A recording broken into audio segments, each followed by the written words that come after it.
Hello friends and welcome to UPSC Akhada. Last के lecture में हमने early medieval history and Delhi सल्तनत के important terms and terminology cover किए थे।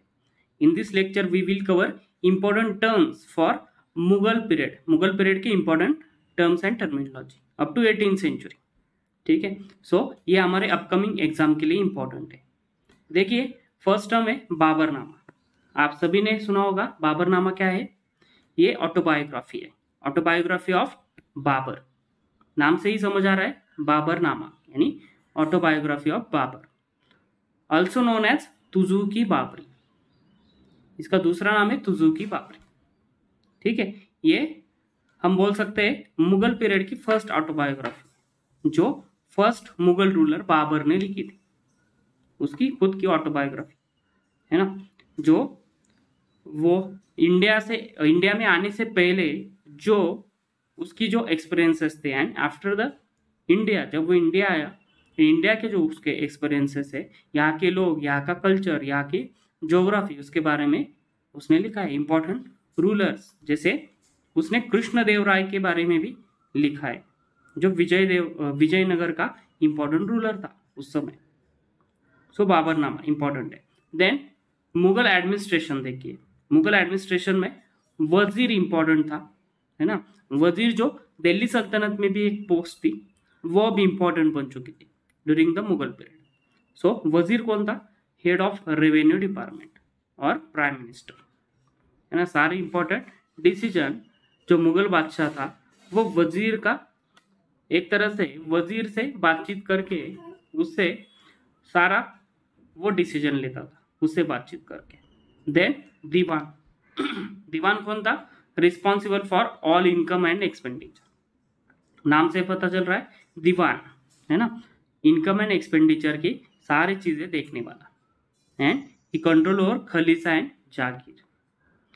मुगल पीरियड में लैंड के दो टाइप्स थे, khalisa land and jagir land, है ना। Khalisa land directly under the Mughal badshah, जैसे दिल्ली सल्तनत में भी थी।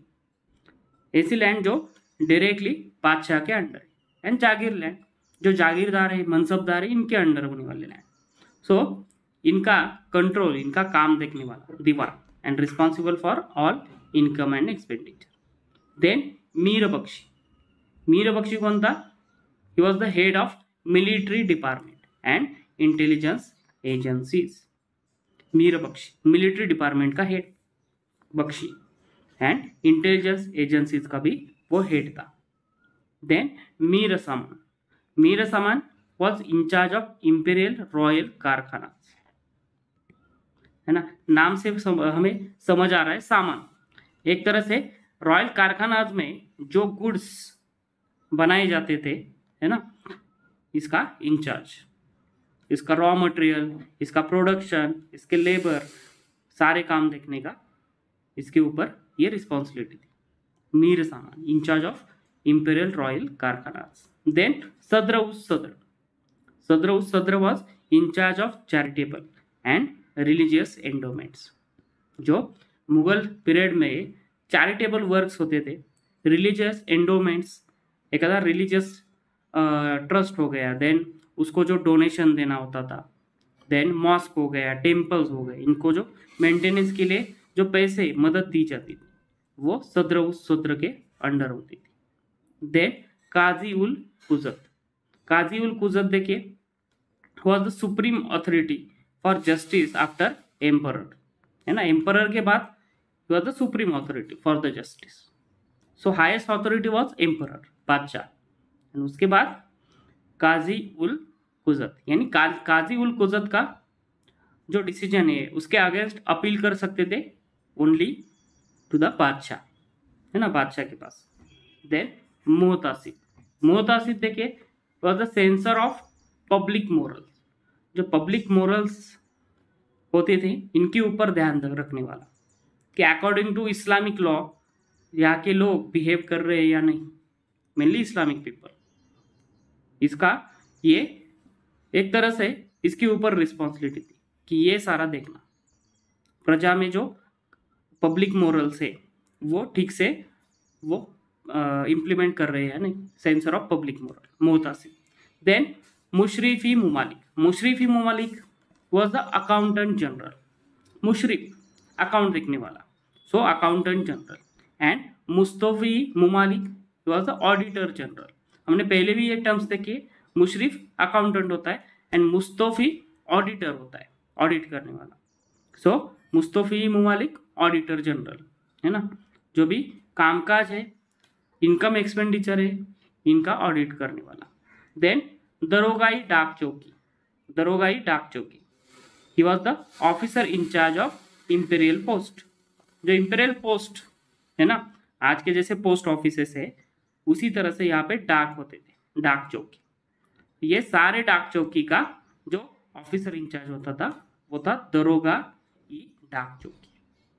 इससे जो इंपॉर्टेंट लेटर्स होते थे, इंपीरियल लेटर्स है ना, इनकी लेन देन होती थी यहाँ से वहाँ। देन मीरी अर्ज, मीरी अर्ज was officer incharge of petition. जो भी पेटिशन अगर आपको मुगल बादशाह के सामने रखना है, दरबार के सामने रखना है, तो वो मीरी अर्ज के थ्रू रखा जाता था। नाम से यहाँ पे समझ आ रहा है, अर्ज, अर्ज यानी पेटिशन, ठीक है, अर्ज यानी petition. Then Waqia Navis, Waqia Navis was news reporters है ना, जो न्यूज इंपॉर्टेंट बादशाह के पास पहुंचाने के काम करते थे, न्यूज रिपोर्टर्स वाकिया नवीस। हमने पहले भी ये टर्म देखी। तो जो पूरे एम्पायर की इंपॉर्टेंट न्यूज बादशाह तक पहुंचाने वाले लोग, वाकिया नवीस। एंड दीवानी बयूतात, दीवानी बयूतात, इसके ऊपर जो रिस्पॉन्सिबिलिटी थी for the maintenance of roads and government buildings. जो रोड्स होते हैं एम्पायर के एंड जो गवर्नमेंट पब्लिक बिल्डिंग्स होती, पैलेसेस है ना, जो पब्लिक बिल्डिंग्स है, इसके मेंटेनेंस, इसकी रिस्पॉन्सिबिलिटी दीवानी बयूतात। सो ये कुछ इंपॉर्टेंट एडमिनिस्ट्रेटिव हेड्स हमने देखे है ना। देन नेक्स्ट देखते हैं प्रोविंशियल एडमिनिस्ट्रेशन। अभी जो हमने देखा वो सेंट्रल एडमिनिस्ट्रेशन था एंड अब प्रोविंशियल एडमिनिस्ट्रेशन। प्रोविंशियल एडमिनिस्ट्रेशन में देखिए सूबा है ना, प्रोविंसेस को सूबा कहा जाता था उस समय है ना, इसका हेड था सूबेदार। सो अ सूबा was term for a province in a Mughal empire. सूबा वाज डिवाइडेड इनटू सरकार। ये जो सूबास थे ये सरकार में डिवाइड होते थे है ना, आज का जैसे डिस्ट्रिक्ट यूनिट, उसे उस समय सरकार कहा जाता था। सरकार were further divided into parganas, यानी आज का एक तरह से block level, taluka level. So सबसे ऊपर है सूबा, देन उसके नीचे है सरकार एंड उसके नीचे है परगनास। प्रोविंशियल एडमिनिस्ट्रेशन में कुछ इंपॉर्टेंट ऑफिसर्स थे जैसे दीवान है ना, he was the incharge of revenue department in provinces. Provinces में जो रेवेन्यू डिपार्टमेंट था उसका वो हेड था, इंचार्ज था। जैसे हमने देखा ऊपर मीर बख्शी था सेंट्रल एडमिनिस्ट्रेशन में, वैसे ही प्रोविंसेस में बख्शी था। He was the incharge of military department in the provinces, provinces का मिलिट्री डिपार्टमेंट का हेड। देन सद्र, जैसे ऊपर सद्र उस सद्र था वैसे ही प्रोविंसेस में सद्र था एंड वो he was the incharge of judicial department. Judicial department का वो इंचार्ज था इन प्रोविंसेस। एंड सिपा सालार, सिपा सालार कौन था? The head executive of provinces who possessed both civil and military authority, जिसके पास दोनों अथॉरिटी थी, सिविल प्लस मिलिट्री अथॉरिटी, सिपा सालार। सो सिपा सालार भी एक इंपॉर्टेंट पोस्ट थी उस समय प्रोविंसेस की है ना। जो बादशाह था वो प्रोविंसेस के कुछ इंपॉर्टेंट डिसीजन सिपा सालार से कंसल्ट करके लेता था। सो हेड एग्जीक्यूटिव था प्रोविंसेस का। देन डिस्ट्रिक्ट, हमने ऊपर देखा डिस्ट्रिक्ट को सरकार कहते थे उस समय है ना, the unit below the province, सूबा के नीचे का यूनिट सरकार। डिस्ट्रिक्ट में देखिए कौन कौन से इंपॉर्टेंट ऑफिसर्स थे वहां पे, जैसे फौजदार एट सरकार लेवल। फौजदार was administrative head and maintenance of law and order situation in सरकार, उसके ऊपर वो रिस्पॉन्सिबिलिटी थी। वो एडमिनिस्ट्रेटिव हेड था सरकार का एंड सरकार में लॉ एंड ऑर्डर सिचुएशन वो मेंटेन रखने का काम फौजदार करता था। देन अमल और अमल गुजार, ये भी एक इंपॉर्टेंट पोस्ट थी, अमल और अमल गुजार। उसका काम था सरकार में रेवेन्यू असेसमेंट करना एंड वो रेवेन्यू कलेक्ट करना, कि कितना रेवेन्यू हो सकता है वो असेस करना है एंड अकॉर्डिंग टू दैट वो रेवेन्यू कलेक्ट करना है ना, अमल गुजार। देन कोतवाल, कोतवाल जिसके पास था maintenance of law and order. फौजदार एंड कोतवाल दो इंपॉर्टेंट पोस्ट थे। एक तरह से फौजदार ज्यादा एडमिनिस्ट्रेटिव हेड था एंड कोतवाल का काम maintenance of law and order था, स्पेशली इन टाउन। जो सरकार लेवल पे टाउन होते थे उन टाउन में उनको क्या करना होता था, लॉ एंड ऑर्डर मेंटेन रखना होता था, ठीक है। देन सिख एंड सिकदार, ये देखिए सिख जो थे वो सरकार के नीचे के यूनिट थे, है ना, बट वो हर जगह पे नहीं थे। जैसे कि देखिए administrative unit, Sikh was the administrative unit comprising a number of Parganas, यानी परगने के ऊपर जो यूनिट था एंड बिलो द सरकार वो था सिख। नंबर ऑफ परगनास मिला के जो यूनिट बनता था वो था सिख। बिटवीन परगनास एंड सरकार वेयर द सिख्स, बट अकबर्स रेन ऑनवर्ड सिख वॉज नॉट कॉमनली यूज्ड, है ना। मुगल एम्पायर में जब तक अकबर का रेन था तब तक ये सिख एडमिनिस्ट्रेटिव यूनिट हमें दिखाई देता है। आफ्टर अकबर ये सिख जो एडमिनिस्ट्रेटिव यूनिट था वो बंद हो गया एंड सरकार के नीचे डायरेक्टली परगना आ गया। सो इसका हेड था Sikdar, administrative head of Sikdar. Then pargana, pargana में जो इंपॉर्टेंट ऑफिसर्स थे, एक था Amin. Amin was revenue assessor in pargana, है ना। परगना में रेवेन्यू का असेसमेंट करना ये उसका काम था अमीन का। देन कानूंगो, कानूंगो नाम आज भी हमें दिखाई देता है। कानूंगो कौन थे? He was the local revenue official of pargana. Pargana level पे जो रेवेन्यू ऑफिशियल था वो था Qanungo and generally belong to one of the accountant caste. एक तरह से वो अकाउंटेंट कास्ट से बिलोंग करता था, इसलिए तो उनको revenue official as a appoint किया था। It was a hereditary post, important है। कानूंगो हेरिडिटरी पोस्ट थी, but an imperial order was essential for the nomination of each new person, है ना। It was hereditary post, but अगर आपके बेटे को नेक्स्ट कानूंगो अपॉइंट करना है तो इंपेरियल ऑर्डर की जरूरत होगी। क्लियर है? सो कानूंगो एंड चौधरी, चौधरी कौन थे? Important revenue official like qanungo in parganas. The Chaudhary distributed and stood surety for repayment of taccavi loans. इनके ऊपर स्पेशल रिस्पॉन्सिबिलिटी कि जो तकावी लोन्स है ना, उनका डिस्ट्रीब्यूशन करना है, उनका रीपेमेंट देखना, यानी उनका रिटर्न, है ना। जिनको ये लोन दिया है तकावी लोन, उनसे ये वसूल करना, वापस लेना। सो तकावी लोन हमने प्रीवियसली देखा था। तकावी लोन क्या थे? एक तरह से ये एग्रीकल्चर डेवलपमेंट के लिए लोन दिए जाते थे, है ना, एग्रीकल्चर में तकावी लोन। सो इसकी रिस्पॉन्सिबिलिटी चौधरी के ऊपर थी at pargana level and he was counter check on कानून। एक तरह से कानून गोज के ऊपर काउंटर चेक भी वो रखता था, है ना। देखिए कोई भी एक ऑफिसर ज़्यादा पावरफुल होना नहीं चाहिए, सो इसके लिए वहाँ पे चेक एंड बैलेंसेस हो वहाँ पे थे। सो उनमें से चौधरी एक था एट परगना लेवल, जो कानून के ऊपर एक तरह से काउंटर चेक रखने का काम करता था, है ना, check and balances. Then at village level दो इंपॉर्टेंट ऑफिसर थे, मुकदम एंड पटवारी। मुकदम कौन था? आज भी ये टर्म बहुत जगह पे यूज होती है। मुकदम वाज विलेज हेडमैन, है ना, मुकदम विलेज हेडमैन। एंड पटवारी, पटवारी भी टर्म बहुत जगह पे आज यूज होती है। पटवारी कौन थे? To maintain the records of village land. जो विलेज लैंड होते हैं उनका रिकॉर्ड रखने का काम पटवारी करते थे। Agriculture land, there habitation land, ये सारी चीज, है ना। सो पटवारी एंड जकात। जकात क्या था? Sales and transit tax.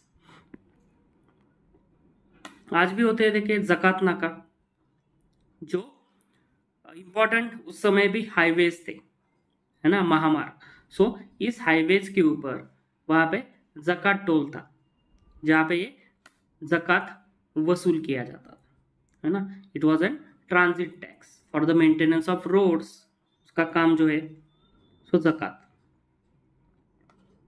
Then types of land revenue system, अब तक हमने जो देखा वो एडमिनिस्ट्रेशन देखा, central administration, provincial administration, then sarkar level, pargana level, shiq level and village level. Then types of land revenue system, देखिए इन मुगल इंडिया वहाँ पे different types of land revenue system थी। एंड ये जो लैंड रेवेन्यू सिस्टम थी वो किसने शुरू की थी, उसका मीनिंग क्या है, उसमें कौन सी मेथोडोलॉजी यूज की जाती थी, ये हमारे लिए इंपॉर्टेंट है। सो हर एक लैंड रेवेन्यू सिस्टम हम आज यहाँ पे देखेंगे। फर्स्ट देखिए बताई और गल्ला बख्शी, बताई और गल्ला बख्शी दोनों नाम है इसके लिए। ये क्या थी, a method of crop sharing, यहाँ पे क्रॉप शेयर किया जाता था between peasant farmer and state, in which the produce was arrange into हिप्स and divided into 3 shares, one of which was taken by state, यानी 1/3 जो शेयर था वो state का था, रेवेन्यू का 1/3 शेयर स्टेट का था, मुगल एम्पायर का था।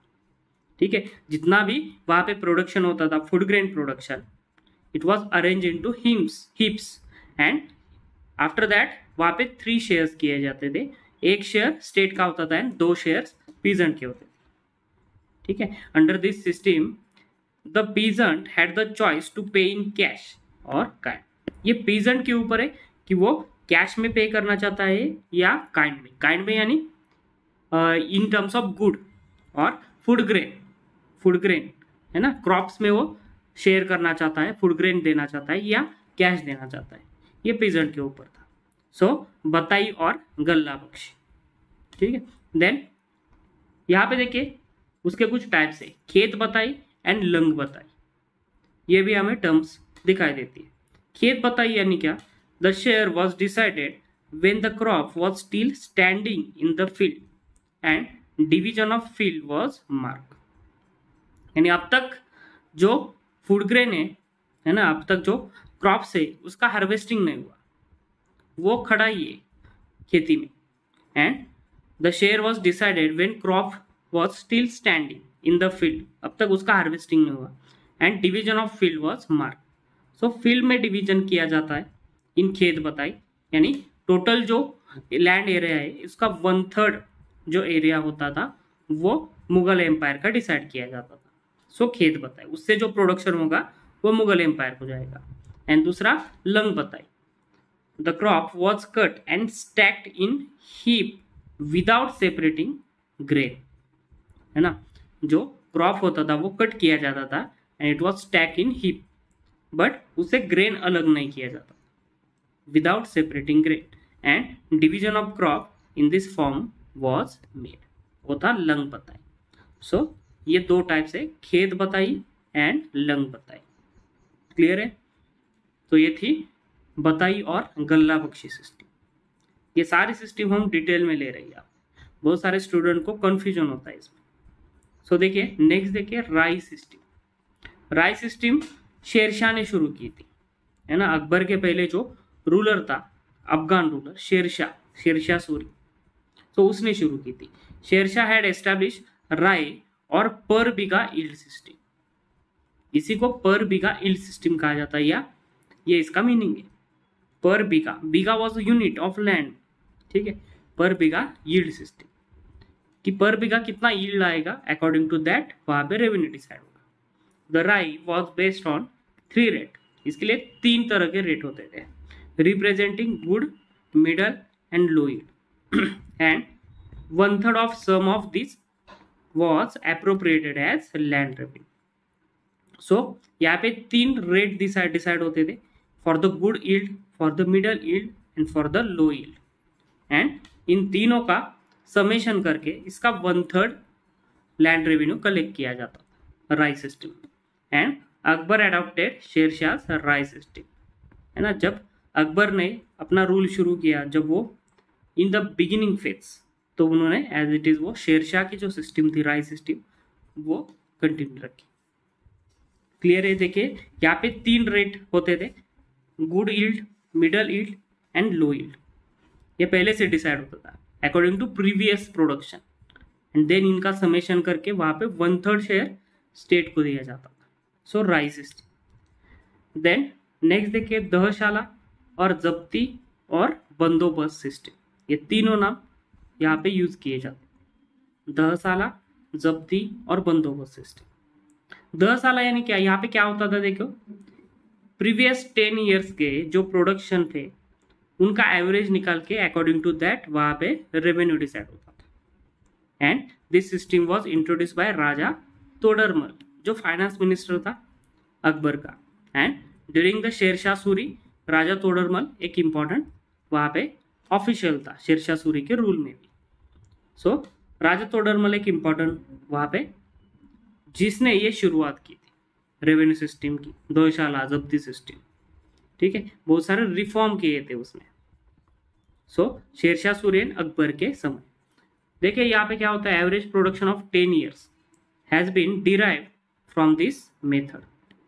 प्रीवियस 10 ईयर्स के average production, 1/3 of this average output was set in rupees per bigha. जितना एवरेज प्रोडक्शन डिसाइड होता था प्रीवियस 10 ईयर्स का, इसका 1/3 जो आउटपुट है was set in rupees per bigha and fixed as a state share, है ना। उसको कैश में कन्वर्ट किया जाता था एंड वो डिसाइड होता था rupees per bigha. Bigha was वहां पे unit of land and fixed as a state share, वो स्टेट का शेयर होता था जिसे माल कहा जाता था, है ना, स्टेट शेयर माल। देन दस्तूरी अमल यानी क्या, to convert state demand from kind to cash. देखिए यहाँ पे तो लास्ट 10 ईयर्स का एवरेज प्रोडक्शन निकाला जाता था एंड उसका 1/3 डिसाइड होता था, है ना। बट वो कैसे है, इन टर्म्स ऑफ काइंड। सो हमें जो काइंड यानी फूड ग्रेन प्रोडक्शन उसको कैश में कन्वर्ट करना है। सो फॉर दैट वहां पे दस्तूरी अमल होता था for the conversion of kind into cash, food grain का कैश में कन्वर्ट करने के लिए।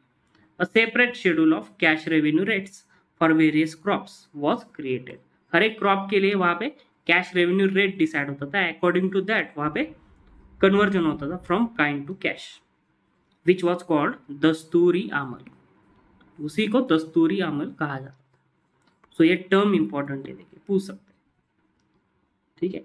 एंड ये जो रेवेन्यू असेसमेंट होता था देखिए प्रीवियस 10 ईयर्स का, अकॉर्डिंग टू दैट वहां पे 1/3 एंड जो कन्वर्जन होता है फ्रॉम काइंड टू कैश। सो इसके लिए देखिए अकबर ने, सम्राट अकबर ने एक सिस्टम शुरू की थी, karori system, introduce by Raja Todarmal under Mughal emperor Akbar. Karori system, ये सिस्टम क्या थी, under this system the entire jagir was divided into khalisa land based on information provided by karori officers. Karori क्या थे, वो रेवेन्यू ऑफिसर्स थे, है ना। इनके जानकारी, इनकी इंफॉर्मेशन के मुताबिक वहां पे जागीर का डिवीजन होता था into khalisa land, who were appointed to measure land. उनका काम क्या होता था करोरी ऑफिसर्स का, लैंड मेजरमेंट करना, देन क्रॉप का असेसमेंट करना एंड वहां पे रेवेन्यू कलेक्ट करना। So karori was important officer during the Akbar rule. ये जो अकबर की रेवेन्यू सिस्टम थी, एक्चुअली वो अप्लाई करने का, इम्प्लीमेंट करने का काम ये करोरीज करते थे। क्लियर है। सो ये दस्तूरी अमल देखा हमने, दहशाला सिस्टम देखी जिसे जब्ती और बंदोबस्त सिस्टम भी कहा जाता था, एंड करोरी सिस्टम देखी, करोरी वॉज द ऑफिसर। देन ये हमने लैंड रेवेन्यू सिस्टम देखी। आफ्टर दैट देखिए जो लैंड होती थी during the Mughal empire, the land was divided into 4 types. So emperor Akbar classified agricultural land into 4 types based on how it was used. 4 types में वहां पे डिवीजन होता। फर्स्ट देखिए पोलाज, पोलाज यानी always cultivated and never left fallow. ये हमारी NCERT में terms दिए, सो इंपॉर्टेंट है हमारे लिए। यानी एसी लैंड, पोलाज ऐसी लैंड जो हर साल उसके ऊपर कल्टीवेशन किया जाता है ना, वो कभी भी खाली नहीं छोड़ी जाती, पोलाज लैंड। देन परोती, परोती ऐसी लैंड थी allow to lie fallow for 1 or 2 years to regain its strength. देखिए बहुत बार क्या होता है, कंटिन्यूसली उस लैंड के ऊपर प्रोडक्शन करने की वजह से उस लैंड की फर्टिलिटी कम हो जाती है।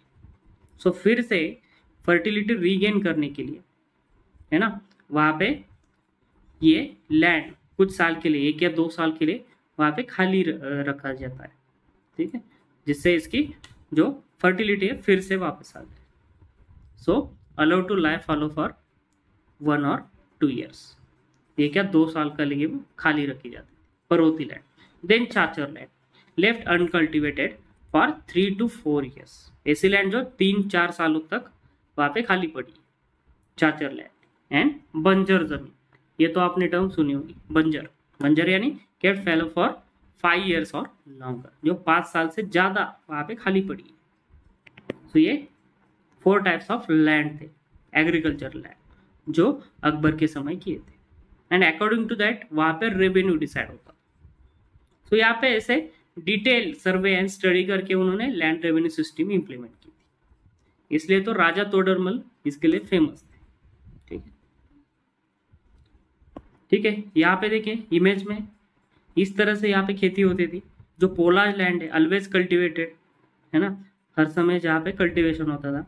एंड वहाँ पे देखिए पानी के लिए साकिया या पर्शियन व्हील का इस तरह से यूज हो रहा है ना, वहाँ पे बुल कैटल बफेलो का यूज करके वो वेल से पानी बाहर निकाल लेते by using Persian wheel, and by that वो पानी खेती तक लाते थे, ठीक है।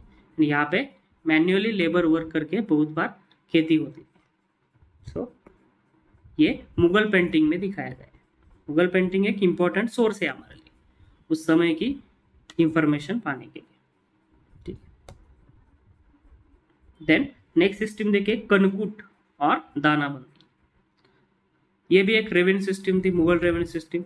This system was already in use in 14th century, ये 14th सेंचुरी में सिस्टम यूज होती थी, कनकूट और दानाबंदी। कन यानी क्या, ग्रेन, एंड कूट यानी एस्टिमेट, यानी ग्रेन का एस्टिमेट करना।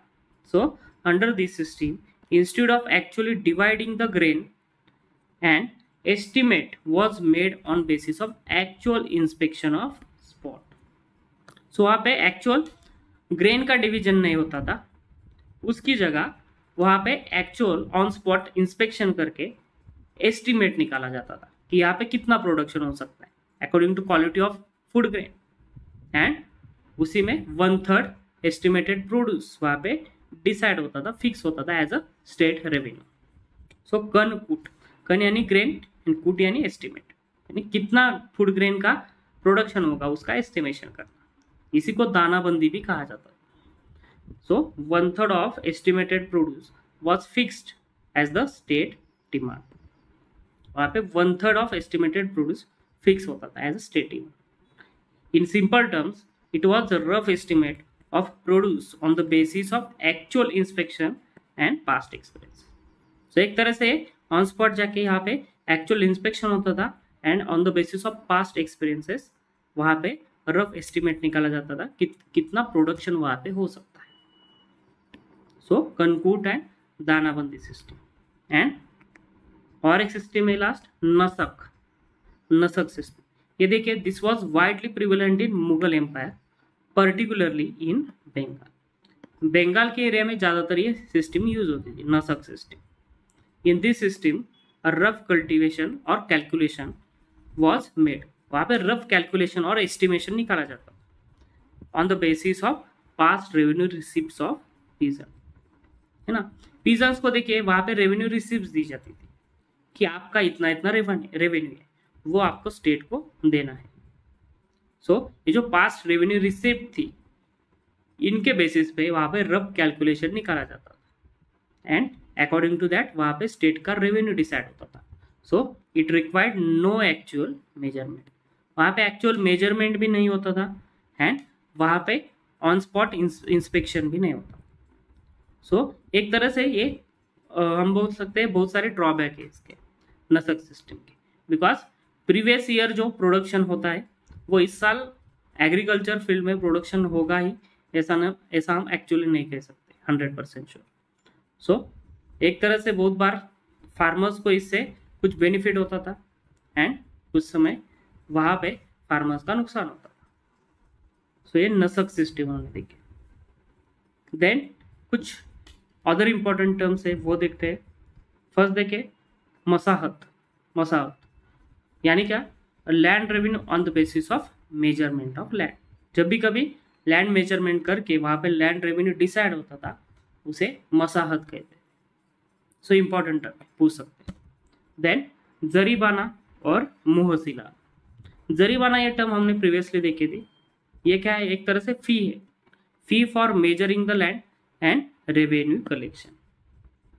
जो स्टेट को जो लैंड मेजरमेंट के लिए, रेवेन्यू कलेक्ट करने के लिए जो स्टेट के एक्सपेंडिचर होते हैं, वो एक्सपेंडिचर एक तरह से फुलफिल करने के लिए वहां पे एक अलग टैक्स फी कलेक्ट की जाती थी। So jaribana and muhasilana, fee for measuring the land and revenue collection. Then next देखिए तनब। तनब क्या था, एक तरह से बाम्बू रॉड था, बाम्बू का rod with iron rings for land measurement. Land measure करने के लिए वहां पे बाम्बू के रॉड्स होते थे, है ना, बाम्बू रॉड्स हैं, उसके दोनों एंड की तरफ वहां पे आयरन रिंग्स होती थी, ताकि वो बाम्बू का रॉड उसकी लेंथ कम या ज्यादा ना कर सके। सो तनब सिस्टम, तनब यानी bamboo rod for the land measurement. Next देखिए जमा एंड हासिल। जमा एंड हासिल, जमा एंड हासिल यानी assessment of land revenue and actual collection. जमा यानी असेसमेंट ऑफ लैंड रेवेन्यू, कि कितना लैंड रेवेन्यू इस साल आना चाहिए, इस लैंड एरिया से, इस पर्टिकुलर एग्रीकल्चर लैंड से कितना रेवेन्यू आना चाहिए। एंड हासिल यानी कितना हासिल हुआ land revenue, actual collection of land revenue. So जमा एंड हासिल। देन नेक्स्ट देखिए पट्टा, कौल एंड कौल करार। ये कहते हैं एक तरह से रिटर्न डॉक्यूमेंट थे आफ्टर असेसमेंट। लैंड का असेसमेंट करके जो डॉक्यूमेंट फार्मर या पीजेंट को दिए जाते थे कि इतना इतना रेवेन्यू आपको स्टेट को देना है, उसको पट्टा कहते थे। पट्टा, कौल और कौल करार। एंड नेक्स्ट कबूलियत, कि जो फार्मर वो डॉक्यूमेंट, वो पट्टा, कौल एक्सेप्ट करता था कि I will give 1/3 of my production to the state, जितना इतना आपने बताया। एक तरह से वो एक्सेप्टेंस यानी कबूलियत, उसने कबूल किया। So the acceptance of obligation imposed upon peasant, जो ऑब्लिगेशन यानी पट्टा जो दिया है उसका एक्सेप्टेंस यानी कबूलियत। देन नेक्स्ट कुछ इंपॉर्टेंट टर्म्स देखिए। जो मुगल नॉबिलिटी थी, मुगल नॉबिलिटी में कुछ इंपॉर्टेंट ओरिजिन के लोग थे, जैसे तुरानीज। तुरानीज कौन थे, ये सेंट्रल एशियंस थे तुरानीज। एंड ईरानीज, इनको खुरासानीज भी कहा जाता है ना, खुरासान से जो उस समय खुरासान जो रीजन था ईरान के यहाँ पे, वहां से जो लोग आए थे। And Turanis Central Asians. According to Ain-i Akbari about 70% of Akbar's nobles were foreigners by origin. जो टोटल मुगल नोबिलिटी थी उनमें से 70% नोबल्स फॉरेनर्स थे। सो ये एक इंपॉर्टेंट शेयर है इन मुगल नोबिलिटी। देन शेखजादास। शेखजादास कौन थे, इंडियन मुस्लिम्स जो बाद में मुगल नोबिलिटी में इन्वॉल्व किए गए, शेखजादास। एंड खानजादास। खानजादास कौन थे, one born in house of old Turkish employees. जो टर्किश एम्प्लॉइज है, इनके जो नेक्स्ट जनरेशन है, इनको खानजादास कहते हैं। So Khanzadas and Shaikhzadas. Shaikhzadas were Indian Muslim and Khanzadas Turkish origin के जो नोबल्स थे, इनको खानजादास कहते हैं। Then mansab system. देखिए मनसबदारी सिस्टम इंपॉर्टेंट है during the time of Akbar. Mansabdari, jagirdari. So mansab system क्या थी, technically mansab means office, position और रैंक। मनसब का मतलब है ऑफिस, पोजीशन और rank. It determine the status of its holder, है ना। जो मनसब का होल्डर है उसका स्टेटस इसके अकॉर्डिंग डिसाइड होता था। The Mughal mansabdar received his pay as determined by their zat and sawar. So according to zat and sawar, वहां पे मनसबदार का स्टेटस एंड उसकी सैलरी, उसका पे डिसाइड होता था, आइदर इन कैश और in the form of territorial assessment. अगर क्या in the form of cash उसको सैलरी दी जाती तो उसको नगद कहा जाता था, नगदी यानी cash. And in the form of territorial assignment, अगर उसको सैलरी दी जाती है तो उसको जागीर कहा जाता है। सो उस एरिया का, उस टेरिटरी का वो जागीरदार बनता था। तो यहाँ पे मनसबदारी सिस्टम थी। देखिए मनसबदार, ये मनसबदार है, इसका स्टेटस या रैंक, उसकी सैलरी कैसे डिसाइड होती थी? ऑन द बेसिस ऑफ जात and sawar, and according to that उसको वहां पे सैलरी डिसाइड होती थी in the form of cash और जागीर। सो देखिए जात यानी क्या एंड सवार यानी क्या। जात एंड सवार का मीनिंग क्या है? जात क्या था? It was personal rank which determine the status of mansabdar in the official hierarchy. ये मनसबदार का पर्सनल रैंक था, ठीक है, विच determine the status of mansabdar in official hierarchy and also indicated his personal पे एंड स्टेटस। जो उस मनसबदार का पर्सनल पे एंड स्टेटस डिसाइड करता था, उसका जात। जात यानी एक तरह से ये रैंक थी, मुगल नोबिलिटी में उस मनसबदार की रैंक है। And sawar, and according to that rank it determined how many horses a noble was required to maintain or was expected to maintain। कि अकॉर्डिंग टू दैट जात रैंक उसको सवार यानी कैवलरी मैन उसको मेंटेन रखने पड़ते थे, खुद के पास वो रखने पड़ते थे, horses and cavalry man. So how many horses and cavalry man a Nobel was required to maintain। सो जात एंड सवार अकॉर्डिंग टू दैट उसकी मनसबदारी रैंक या स्टेटस डिसाइड होता था। एंड दू अस्पा एंड सी अस्पा, देखिए during the time of Jahangir ये कंसेप्ट आती है, दू अस्पा एंड सी अस्पा। क्या है कंसेप्ट? कि जो मनसबदारी सिस्टम है इसमें जो सवार रैंक है नोबल की, ठीक है, सवार rank could be increase without affecting his जात। उसकी जात रैंक चेंज ना करके उसकी सवार रैंक इंप्रूव या इंक्रीज की जाती थी बाय यूजिंग दो अस्पा एंड सी अस्पा। The system was popular as दो अस्पा। दो अस्पा यानी अ ट्रूपर विथ 2 हॉर्सेस, यानी जहां पे देखिए कैवलरी मैन के पास एक ही हॉर्स होता था, है ना, एक सैनिक एक हॉर्स। इन दो अस्पा वहां पे एक सैनिक के लिए 2 हॉर्सेस रखे जाते थे। So in the time of war battle वहां पे हॉर्सेस की जरूरत पड़ती थी। सो 2 अस्पा, एक कैवलरी मैन के लिए, एक सैनिक के लिए 2 हॉर्सेस। एंड सी अस्पा, अ ट्रूपर विथ 3 हॉर्सेस, एक सैनिक के लिए 3 हॉर्सेस। सो इस तरह से उसकी जो सवार रैंक थी वो इंक्रीज की जाती थी। So it was introduce by Jahangir, है ना, नंबर ऑफ हॉर्सेस आर्मी में बढ़ाने के लिए ड्यूरिंग द वॉर बैटल जिनकी जरूरत पड़ती थी। सो ये हो गई मनसबदारी सिस्टम, जहाँ पे हमने जात, सवार, दुअस्पा, सियस्पा ये कंसेप्ट यहाँ पे देखिए। देन नेक्स्ट देखिए इजरा सिस्टम। इजरा क्या थे? अ फॉर्म ऑफ रेवेन्यू असेसमेंट और कलेक्शन। ये भी एक रेवेन्यू असेसमेंट एंड कलेक्शन था। देखिए मेनली लेटर मुगल के समय ये सिस्टम शुरू हुई। लेटर मुगल्स, औरंगजेब के बाद जो मुगल बादशाह आए ड्यूरिंग दैट टाइम ये सिस्टम शुरू हुई थी। So a form of revenue assessment और कलेक्शन, जिसे रेवेन्यू फार्मिंग भी कहा जाता था। So according to this system the right to collect revenue was given to highest bidder, है ना, वहां पे बोली लगाई जाती थी, है ना, हाईएस्ट जो बिडर होता था उसको वहां पे लैंड रेवेन्यू कलेक्ट करने का राइट दिया जाता था, जो सबसे ज्यादा बोली लगाने वाला। The ijara system was introduce during Jahangir Shah reign by Zulfikar Khan. उसका एक इंपॉर्टेंट वजीर था जुल्फिकार खान, उसने ये सिस्टम शुरू की थी मुगल एम्परर जहांगीर शाह के समय।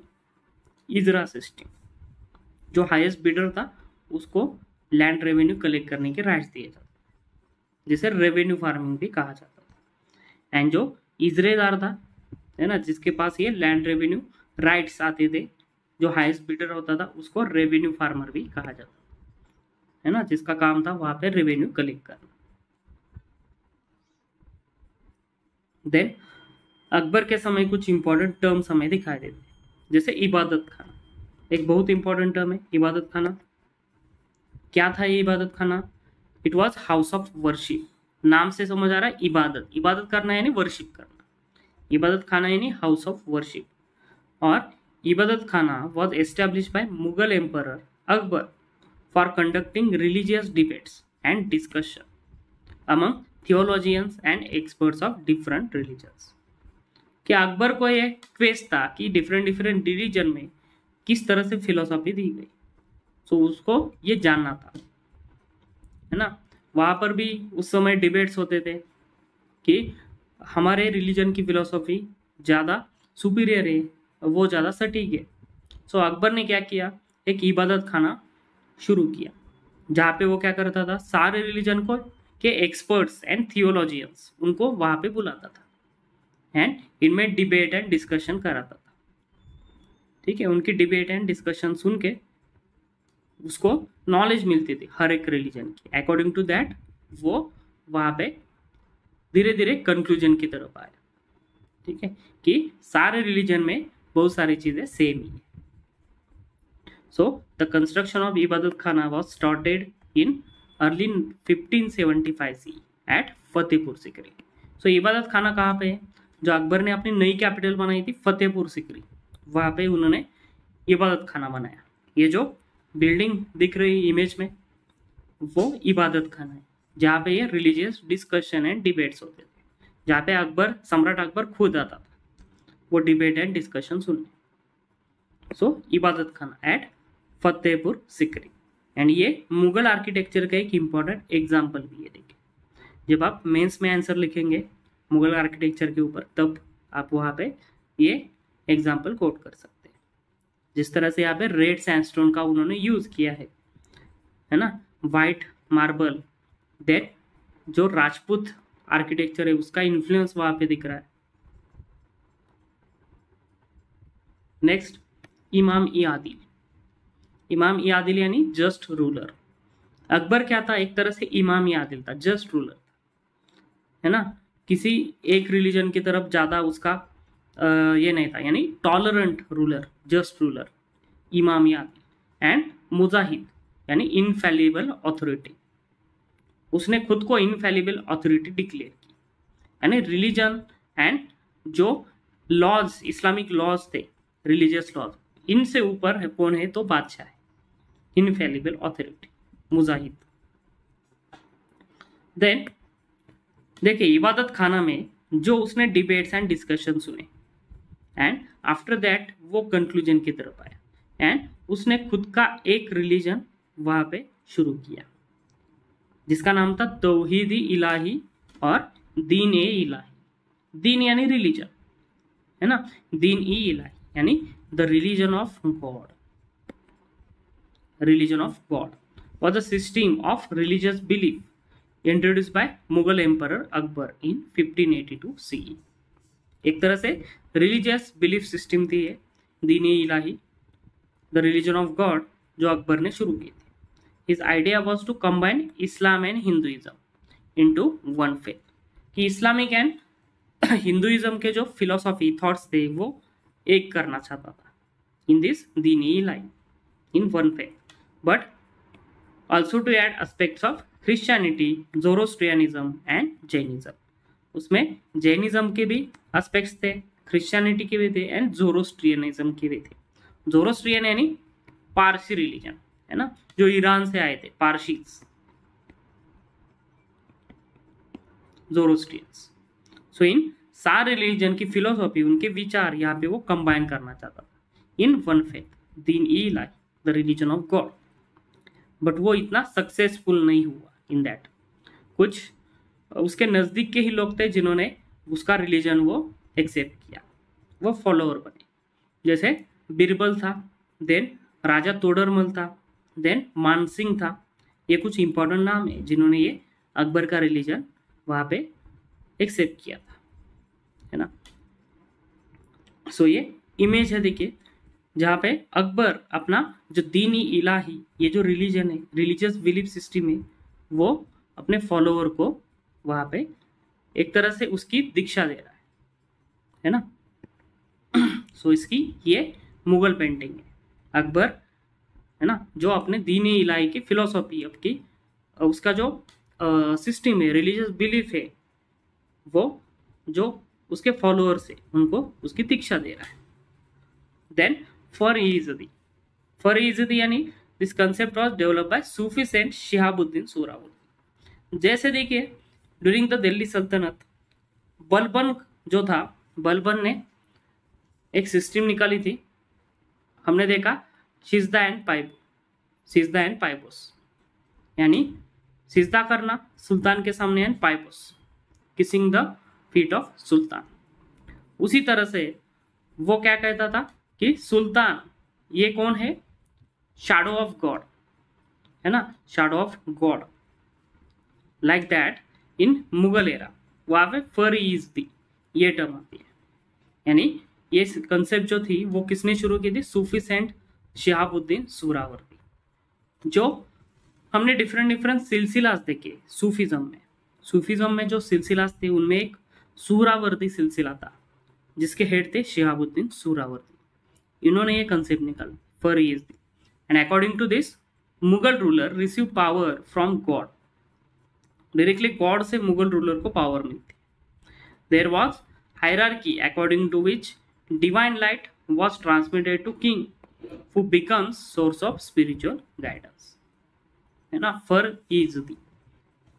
एंड ये जो डिवाइन लाइट है जो गॉड के पास से आते हैं, it was transmitted to king who becomes the source of spiritual guidance for others.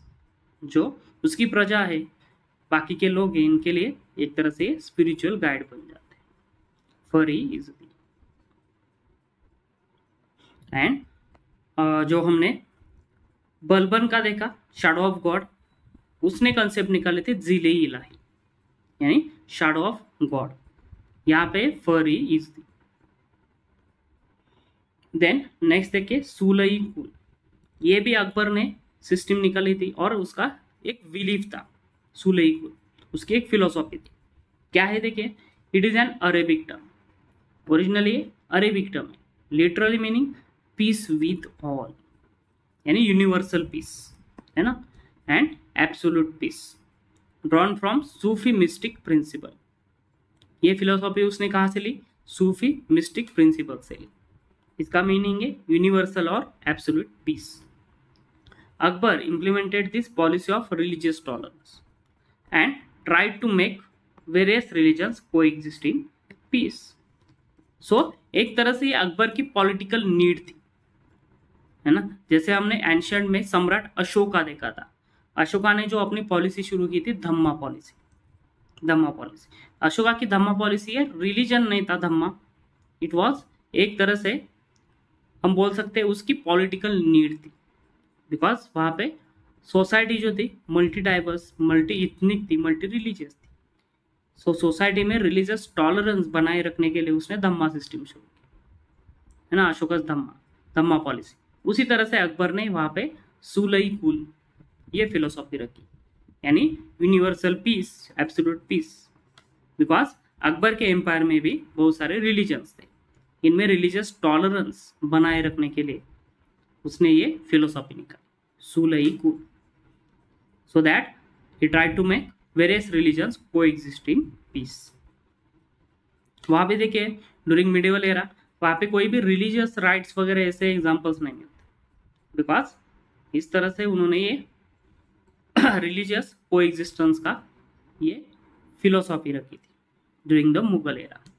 Then तरकीब बंद यानी अ काइंड ऑफ पोएट्री, है ना, तरकीब बंद क्या थी, अ काइंड ऑफ पोएट्री थी।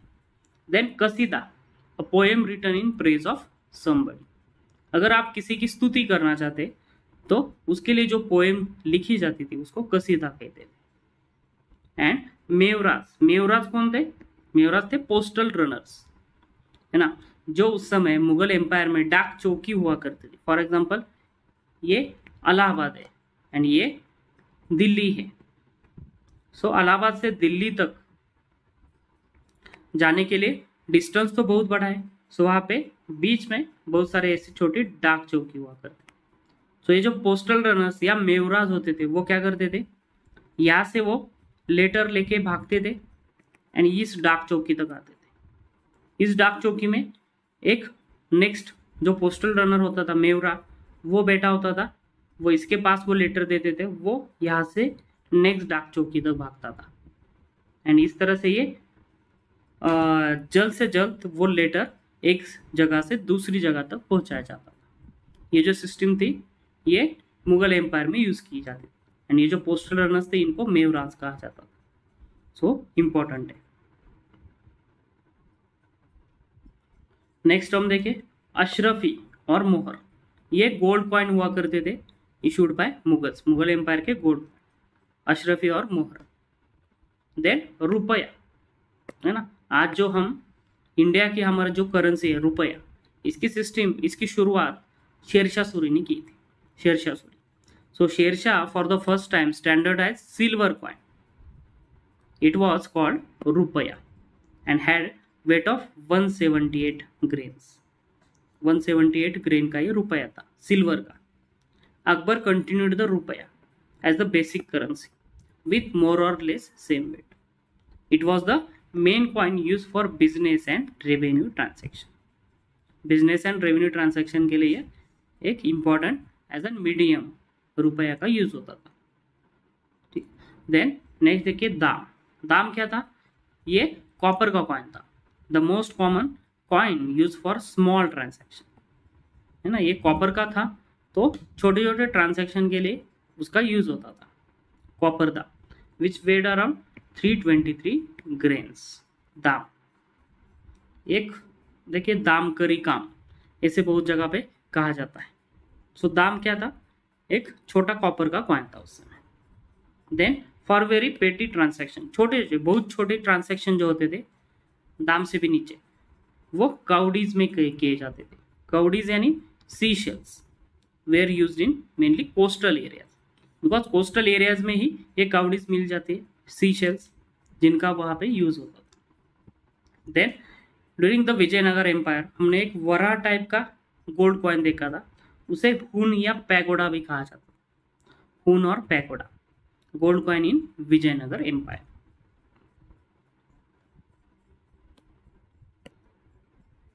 देन नेक्स्ट हम देखिए बंजारा। बंजाराज कौन थे, ये माइग्रेंट ट्रेडिंग कम्युनिटी थी, है ना। मेनली फूड ग्रेन का ये ट्रेड करते थे, यहाँ से वहाँ ये घूमते थे, है ना, इन कारवान। एंड ये फूड ग्रेन का ट्रेड करते थे। फॉर एग्जांपल ये साउथ इंडिया से निकले, वहाँ का जो फूड ग्रेन प्रोडक्शन हुआ है वो लेके, वो परचेस करके एंड दिल्ली तक आते हैं एंड यहाँ पे आके सेल करते हैं यहाँ के मार्केट में। सो ये Banjara community, migrant trading community. Then dhenkli, charas और साकिया, है ना। साकिया हमने पहले एक इमेजेस देखी थी लास्ट लेक्चर में पर्शियन व्हील की, इसके लिए और कुछ टर्म्स या नाम यूज किए जाते थे, जैसे देंकली, चरस और साकिया। ये क्या था, पर्शियन व्हील था to lift water from the well. ऊपर भी हमने ये इमेज देखी,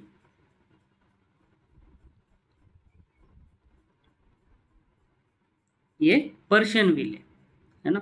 साकिया, देंकली या चरस इसको कहा जाता था, जहाँ पे वेल से पानी ऊपर लाने के लिए एग्रीकल्चर फील्ड तक उसका यूज होता था by using cattles, buffalo. So dhenkli.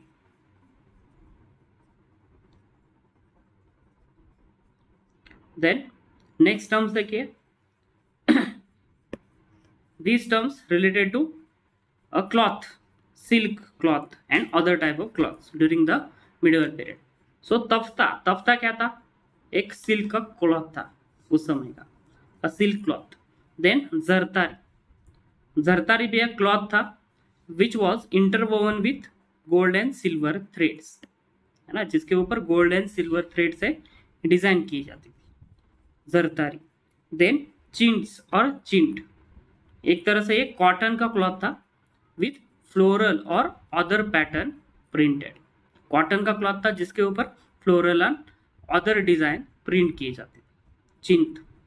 Then खासा, खासा नाम से समझ आ रहा है एक खास था, स्पेशल था।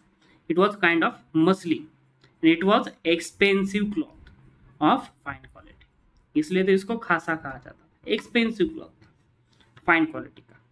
देन बफ्ता, बफ्ता क्या था? ये व्हाइट कॉटन क्लॉथ था फ्रॉम गुजरात, गुजरात का व्हाइट कॉटन क्लॉथ, इंपॉर्टेंट है, पूछ सकते हैं।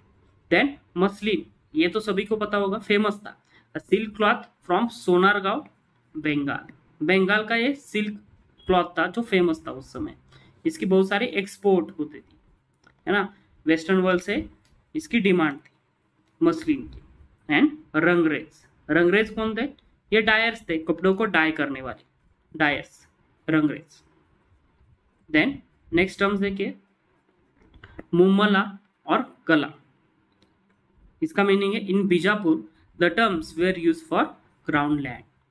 जैसे दिल्ली सल्तनत, मुगल इंडिया में जो एम्परर की लैंड होती थी, क्राउन लैंड, उसे खलीसा कहा जाता था। उसी तरह से इन बीजापुर, बीजापुर सल्तनत, उसको मुमला या कला कहा जाता था।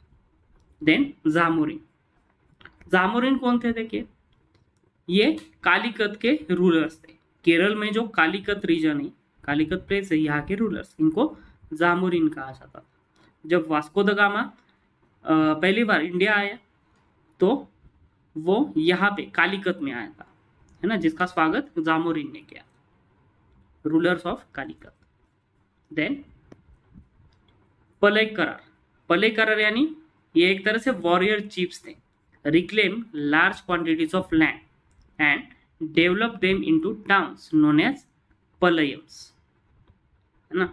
ऐसे लैंड जो होते थे, लार्ज क्वांटिटीज ऑफ लैंड, उसको ये डेवलप करते थे इनटू टाउन्स, जिसे पलयम्स कहा जाता। And its head was known as Palayakarar, उसके हेड को पलय करार कहा जाता। There control was almost complete over this palayams, है ना, क्योंकि उस टाउन का निर्माण उन्हीं ने किया था, बिकॉज उन्होंने लैंड का कन्वर्जन करके वो डेवलप किया इनटू टाउन। सो उस टाउन के ऊपर ऑलमोस्ट कंप्लीट कंट्रोल उस पलय करार का होता था। देन भंडारवदा, भंडारवदा यानी a crown land which in South India.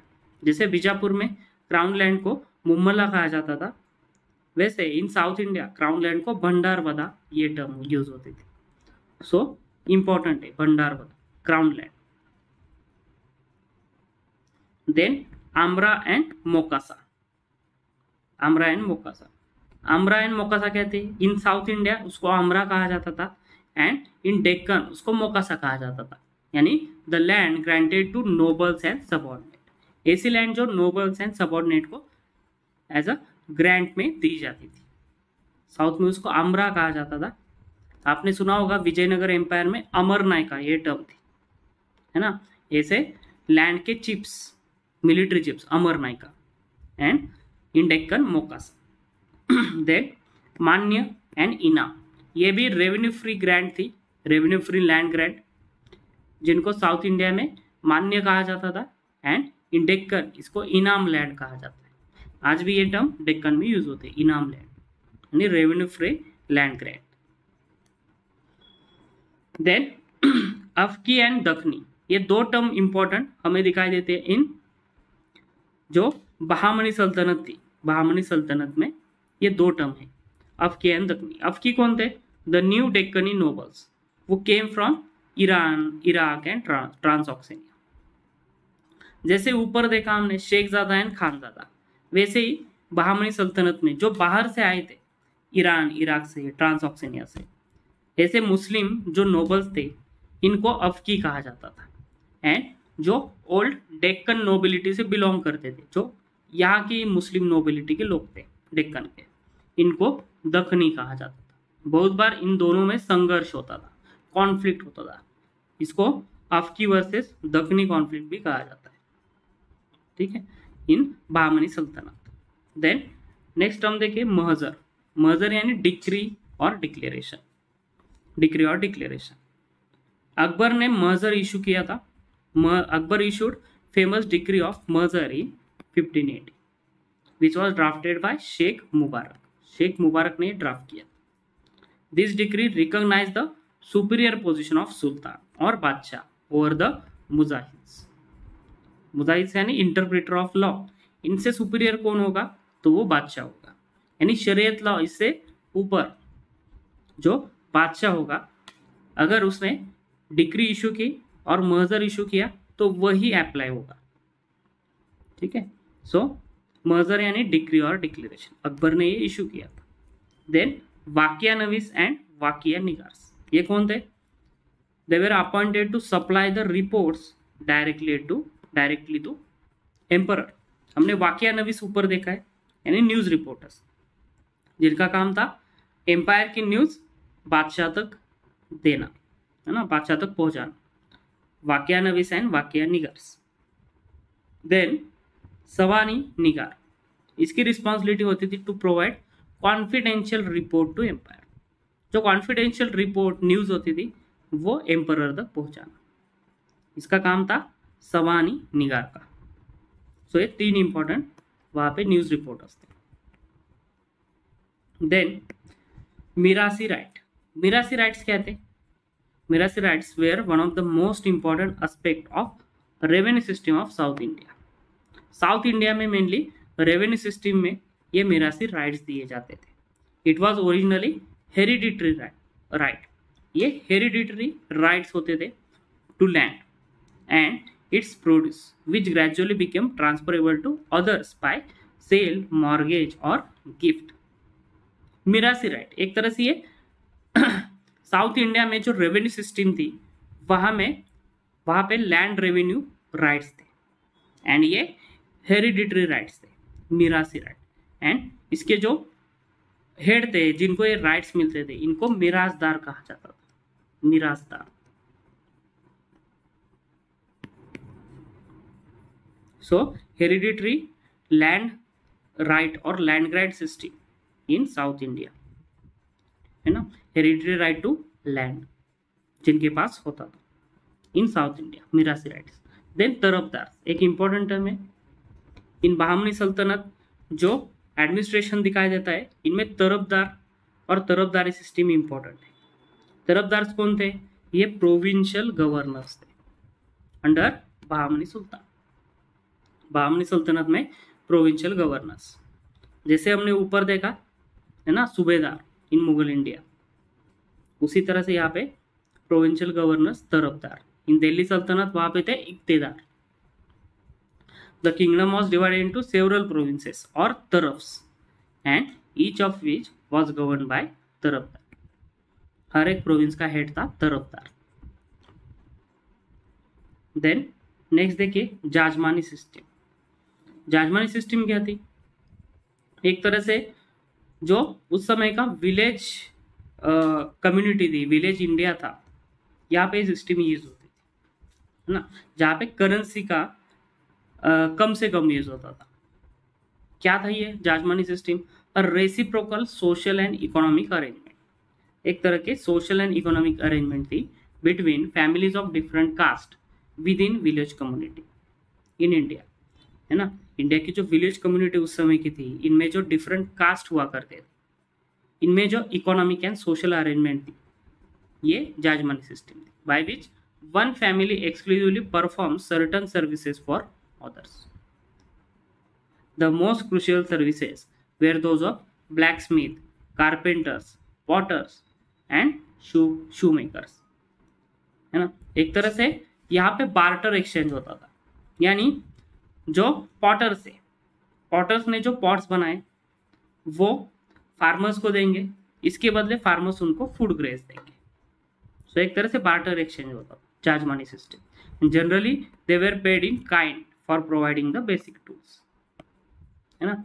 अगर उन्होंने कुछ बेसिक टूल्स प्रोवाइड किए तो उनको काइंड में शेयर मिलता था, ठीक है। जैसे फार्मर को दिया तो फार्मर से फूड ग्रेन्स मिलते, इस तरह से जो भी गांव की जरूरत है वो गांव में ही पूरी होती थी, इसकी वजह से जाजमानी सिस्टम। उसी तरह से देखिए डेक्कन में भी सिस्टम थी, जैसे जाजमानी सिस्टम है उसी तरह से डेक्कन में बलूतेदारी सिस्टम थी, बलूतेदारी एंड अलूतेदारी। देखिए the system in Deccan and Maharashtra where village artisans and servants were called balutedar. यहाँ पे जो विलेज सर्वेंट्स है, आर्टिसंस थे, इनको बलूतेदार कहा जाता था। ऐसे 12 बलूतेदार हर एक विलेज में होते थे। 12 बलूतेदार. The balutedars served the village, whereas alutedars serve in the peth और market of village. Alutedar mainly market या पेट में वहां पे सर्व करते थे, जो उस विलेज का मार्केट प्लेस था वहां पे, जिनको खुम्स भी कहा जाता था. एंड बलूतेदार क्या करते थे? मेनली ये विलेज आर्टिसंस थे जो प्रोडक्शन का काम करते थे, है ना. जैसे ऊपर हमने पॉटर्स देखे, ब्लैकस्मिथ देखे, वो काम ये बलूतेदार करते थे. ये सर्विसेज विलेज को प्रोवाइड करते थे. इसके बदले उनको इन टर्म्स ऑफ काइंड वहाँ पे इसका शेयर मिलता था, रिटर्न मिलता था. जैसे हमने बताया ऊपर, फूड ग्रेन मिलते थे from agriculture, from farmer. So balutedari system, alutedari system ये डेक्कन में होती थी. And jajmani system mainly North India, Bengal, वहाँ पे ये जाजमानी सिस्टम चलती थी. Then dadni system. Dadni system क्या थी? In dadni the money was advanced to artisans. Artisans को पहले ही कुछ एडवांस मनी दिया जाता था by merchants. And artisans promise to deliver the goods at given time. Artisans क्या करते थे? एट गिवन टाइम वो गुड्स देने का उनका काम होता था, उसके उनके ऊपर ये रिस्पॉन्सिबिलिटी होती थी. सो एक तरह से यहाँ पे एडवांस मनी देके पहले से ही बुकिंग वहाँ पे किया जाता था आर्टिसन के पास कि इतना इतना हमें गुड चाहिए एट दैट पर्टिकुलर टाइम. ठीक है. सो देखिए इस सिस्टम में क्या होता था कि जो आर्टिसंस थे एक तरह से उनको बिकॉज ऑफ एडवांस मनी वहाँ पे रॉ मटेरियल परचेस करने के लिए पैसे मिल जाते थे, है ना, जो रॉ मटेरियल जरूरी होता है. And at the same time उनको आफ्टर प्रोडक्शन मार्केट, एक फिक्स मार्केट मिल जाता था. सो इसलिए ये जो आर्टिसंस थे ये एडवांस मनी लेते थे. बट उसी समय बहुत बार उनका नुकसान भी होता था बिकॉज जो अदर मर्चेंट्स है, फॉर एग्जांपल अगर उनको ज़्यादा प्राइस देने वाले हैं आफ्टर द प्रोडक्शन, तो वो प्राइस उनको मिलती नहीं बिकॉज इन्होंने ऑलरेडी यहाँ पे एग्रीमेंट किया है विथ पर्टिकुलर मर्चेंट, जिससे उन्होंने एडवांस लिया है. सो ये थी दादनी सिस्टम. बहुत बार यहाँ पे मर्चेंट का ही प्रॉफिट होता था बिकॉज आफ्टर प्रोडक्शन वो जितने मनचाही प्राइस में वो प्रोडक्ट सेल कर सकता था. Then kos minar to indicate the distance travelled, है ना. The state provided towers known as kos minar, कि आपने कितना डिस्टेंस ट्रैवल किया है. वहाँ पे जो महामार्ग, नेशनल हाईवेज होते थे उस समय, सो इस नेशनल हाईवेज या महामार्ग के ऊपर उन्होंने कोस मीनार्स यहाँ पे खड़े किए थे to indicate the distance travel, कि आपने इतना किलोमीटर डिस्टेंस, वहाँ पे किलोमीटर नहीं था बट वहाँ पे कोस हुआ करता, इतना कोस डिस्टेंस आपने वहाँ पे ट्रैवल किए. एंड अकॉर्डिंग टू दैट उन्होंने कोस मीनार खड़े किए थे. देन सराइज, हाईवे के ऊपर बड़ी बड़ी सराइज होती थी. सराइज यानी sarais were use by merchants and travellers as a halting place, जहाँ पे ये ट्रैवलर्स मर्चेंट्स हॉल्ट करते थे, रुकते थे, जहाँ पे रहने की व्यवस्था होती थी, है ना, पानी होता था लोगों को.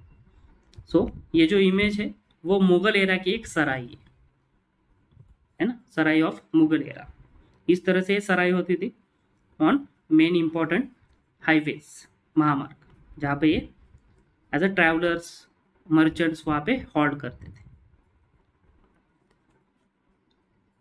देन नेक्स्ट टर्म्स देखिए, बनियाज और खत्रीज. ये कौन थे? Leading merchant community north India की, डेक्कन की एंड पंजाब की. बनियाज मेनली कहाँ पे थे? नॉर्थ इंडिया में थे, डेक्कन में थे. खत्रीज कहाँ पे थे? Mainly in Punjab. So merchant community. Then Bohras, ये एक इंपॉर्टेंट मर्चेंट्स थे गुजरात के, बोहरा कम्युनिटी, ज़्यादातर मुस्लिम्स थे बोहराज. देन चेट्टी, नाम से समझ आ रहा है ये साउथ इंडिया के थे. So prominent merchant community in South India, Chettis. Then Komatis. Komatis कौन थे? ये भी एक मर्चेंट्स थे belonging to trading caste and they mainly work as a brokers for textile, है ना. जो टेक्सटाइल इंडस्ट्री थी वहाँ पे एज अ ब्रोकर्स वो काम करते थे, दलाल्स। यानी सेम ऊपर हमने जैसा देखा दादली सिस्टम कि पहले एडवांस मनी देके वहाँ पे बुकिंग करके रखना एंड वहाँ पे टेक्सटाइल परचेस करके आगे जाके सेल करना। They were suppliers of various products from hinterland to port towns on southern coast. They were mainly Telugu speaking people. So Komatis कौन थे? तेलुगु मर्चेंट्स थे, ब्रोकर्स थे, specially in textile field. Then Marakkayar कौन थे? Wealthiest merchants dealing in coastal and South East Asian trade. Marakkayar जो थे वो mainly coastal and South East Asian trade में इन्वॉल्व। सो अगर वो coastal and South East Asian trade में इन्वॉल्व थे तो एब्सोल्युटली वो साउथ इंडिया के ट्रेडर्स थे, है ना, जो मेनली यहाँ पे कोस्टल ट्रेड में इन्वॉल्व थे and trade with south east Asia से। मरक्कयार। देन नेक्स्ट देखिए तृतीयन पावराज। ये भी एक मर्चेंट कम्युनिटी थी active in trade from Coromandel to Malabar and Ceylon. ये जो कोरोमंडल कोस्ट था यहाँ पर, देन मलबार कोस्ट एंड यहाँ पे सिलोन जो था यहाँ पे एक्टिव थे। सो तृतीयन Pavarajs, Coromandel, Malabar and Ceylon. They were specialise in coastal trading, mainly involve in coastal trading, है ना। देन दलाल, ये कॉमन टर्म है। दलाल कौन थे? ब्रोकर्स थे। वह क्या था? Middle man in various commercial activities and transactions. So dalal यानी ब्रोकर्स, मध्यस्थ, मिडल मैन। देन हुंडीज क्या थी? देखिए उस समय जो बिल्स ऑफ एक्सचेंज करके यूज किया जाती थी उसको हुंडीज कहा जाता था and it became important form of money transaction. हुंडी क्या थी? हुंडी वाज अ पेपर डॉक्यूमेंट, एक तरह से पेपर डॉक्यूमेंट था, promising payment of money after period of time at the certain place. अब देखिए ये हुंडीज का यूज क्यों किया जाता था? उस समय जो बड़े बड़े मर्चेंट्स थे, जैसे हमने ऊपर नाम देखे, है ना, कि बोराज है, चट्टी है, बनियाज है, खत्रीज है, तो उस समय जो बड़े बड़े ऐसे महामार्ग थे, हाईवेज थे, यहाँ पे एक रिस्क था। अगर ये मर्चेंट अपने साथ बड़ी मात्रा में कैश लेके जा रहे हैं, सो वहाँ पे जो हम बोल सकते हैं कि उसको लूटने वाले बहुत सारे ऐसे लोग होते थे, है ना, चोर, डकैत, डाकू। सो वहाँ पे रिस्क होती थी इतना सारा मनी एक जगह से दूसरी जगह पे लेके जाने के लिए। सो यहाँ पे हुंडी सिस्टम का यूज कैसे होता था? सपोज एक ट्रेडर है जो गुजरात से दिल्ली तक जाना चाहता है, सूरत से दिल्ली तक उस समय के, तो वो क्या करता था? सूरत का जो सराफ होता था उसके पास वो पैसे डिपॉजिट करता था एंड वो सराफ इसके बदले एक उसको पेपर डॉक्यूमेंट देता था जिसे हुंडी कहा जाता था। एंड वो क्या करता था? वो हुंडी जब वो दिल्ली पहुंचता था तब उस सराफ का जो एजेंट वहां पे दिल्ली में काम करता था उस एजेंट के पास वो हुंडी देता था, डॉक्यूमेंट देता था एंड वो एजेंट अकॉर्डिंग टू दैट हुंडी पेपर डॉक्यूमेंट उसको वहां पे दिल्ली में पैसे देता था। सो इस तरह से ये हुंडी सिस्टम काम करती थी, बिल ऑफ एक्सचेंज। ठीक है। देन नेक्स्ट देखिए खुदकश्त एंड पाईकश्त। ये क्या थे? खुदकश्त यानी owner of land who cultivates with his own plow and bullock and some hired laborers, resident cultivator। एक तरह से खुदकश्त कौन था? रेसिडेंट कल्टीवेटर, है ना, जहाँ पे उसकी जमीन है वहीं पे ये काम करता था एंड वो जमीन कसता था, है ना। वह जमीन जो थी, लैंड थी, एग्रीकल्चर लैंड, उसके ऊपर खुद ही वो प्रोडक्शन लेता था। खुदकश्त, ओनर ऑफ लैंड, वो खुद वहाँ पे कल्टीवेशन करता था by using hired laborers, bullock, plow and पाईकश्त और ऊपरी। ये क्या थे? ये टेम्पररी रेसिडेंट थे, टीनर्स थे, यानी किसी दूसरे के जमीन पे काम करने वाले। यानी फॉर एग्जांपल किसी दूसरी व्यक्ति की जमीन है, वो कुछ समय के लिए, कुछ साल के लिए वहाँ पे लेते थे, वहाँ पे कल्टीवेशन करते थे, आफ्टर सम टाइम वो वहाँ से चले जाते थे। सो पाईकश्त और ऊपरी इनको कहा जाता था। देन नेक्स्ट देखिए बाउली, बाउली और स्टेप वेल। नॉर्थ इंडिया में बहुत सारे ऐसे बाउलीज मिलते हैं, स्टेप वेल, है ना। जैसे गुजरात में एक फेमस है रानी की वाव, बट वो अर्ली एरा की, मिडिवल एरा की, सॉरी अर्ली मिडिवल एरा की। ऐसे मिडिवल एरा में भी बहुत सारे स्टेप वेल मिलते हैं जिनको बाउली कहा जाता है। Then pietra dura technique, important technique थी मुगल आर्ट एंड आर्किटेक्चर की। यहाँ पे क्या होता था, an ornamental mosaic of lapis lazuli और मार्बल। यानी आपने अगर ताजमहल देखा होगा तो वहाँ पे इस तरह से वाइट मार्बल के ऊपर उन्होंने नक्काशियाँ की by using lapis lazuli and other semi precious stones. इसको पिएट्रा ड्यूरा ऐसा कहा जाता है। So in Mughal India pietra dura was known as parchin kari. इसको मुगल इंडिया में पर्चिन करी कहा जाता था। लिटरली इनले और ड्रिवन इन वर्क, यहाँ पे इनले वर्क होता था, है ना। मार्बल के ऊपर इनले वर्क करके ये डिजाइन नक्काशियाँ बनाई जाती थी, यानी पिएट्रा ड्यूरा, पर्चिन करी। देन गिलदार, गिलदार यानी the artist working in golden colour, इनको गिलदार कहा जाता है, गोल्डन कलर में काम करने वाले आर्टिस्ट। एंड मुरल, मुरल यानी वॉल पेंटिंग, है ना। अजंता एलोरा आपने देखा होगा, सो यहाँ पे वॉल पेंटिंग है। उसी तरह से इन मिडिवल एरा वहाँ पे वॉल पेंटिंग जो बनाई जाती थी उसको मुरल कहा जाता था, मुरल पेंटिंग। देन जिमित वाहन, जिमुत वाहन क्या था, अ फेमस जूरिस्ट था इन मिडिवल इंडिया, मिडिवल इंडिया का famous jurist. And his work, उसने जो टेक्स्ट लिखा उसका नाम है दायभाग, फेमस है Dayabhaga. Is commentary on Shrutis, है ना, श्रुतिज के ऊपर उन्होंने कॉमेंटरी लिखी, specially on Manusmriti.